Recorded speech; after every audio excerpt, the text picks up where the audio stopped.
Alah, Reptil Maji ni sama je performance macam Hydra. Dia dekat kulit aku, dia boleh tahan sampai 8 jam tau untuk indoor. Aku pakai indoor tau, indoor.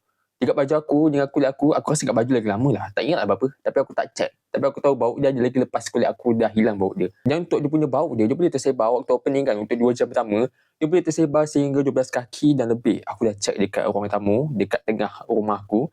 Dan yes, boleh tersebar lebih daripada 12 kaki lah. So untuk transisi bau dia, opening dia, kau akan dapat bau white floral campur dengan bau yellow floral yang seimbang lah. Tapi bagi aku, dia lebih ke arah white floral sikit yang clean. Dan bau dia, dia bau sporty tau.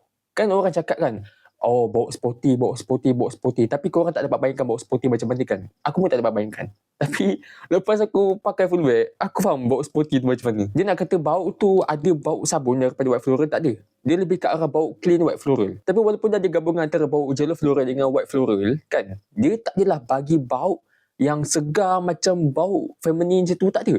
Dia lebih ke arah masculine yang sporty punya bau macam tu lah. Tapi lepas sebat jam, dia akan naik bau yellow floral tu a bit dominant sikit lah. Dan dia ada macam bau manis. Dia bukan manis vanilla ke apa tak. Dia manis bunga tau. Bunga. Aku rasa daripada tube rose tu. Kalau salah boleh tolong betulkan lah. Dan lepas 7 jam macam tu, dan nak habis 1 jam nak kering tu kan, dia akan keluarlah bau leather campur dengan bau animalic sikit. Tapi bau tu tak kuat sangat. Korang jangan risau. Sebab bau dia ni, dia macam dah well blend dengan kulit korang. So, dia punya bau tu tak adalah macam teruk sangat. Dia akan jadi bau skin scent lah macam tu. Dan lepas aku dah full wear Reptil ni, aku boleh bagi dia dalam 8/10 lah. Dia ada duduk dekat top tu perfume fresh dalam layar Imaji tau.